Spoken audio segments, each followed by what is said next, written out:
आपने देखा मैं सारे काम करती हूँ। करंट लगने से 2 टांगे और 1 बाजू खो देने वाली सहरिश, बाहिम्मत लड़की किस तरह एक हाथ से मैं रोटी बना सकती हूँ,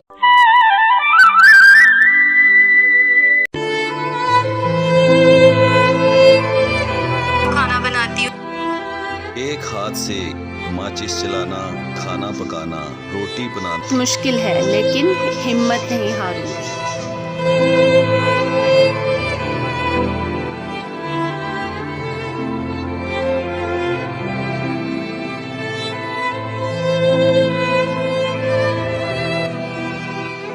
करंट लगने से 2 टांगे 1 बाजू खो देने वाली सहरिश आज भी हिम्मत नहीं हारी। हाथ से रोटी भी पकाती है, माचिस भी जलाती है, खाना भी बनाती है। लेक्चरर बनने की ख्वाहिशमंद लड़की माजूर होने के बावजूद भी किसी की मोहताज नहीं बनना चाहती। सहरिश की हुकूमत पाकिस्तान से अपील है कि उसे सरकारी नौकरी दी जाए ताकि वो किसी की मोहताज ना रहे।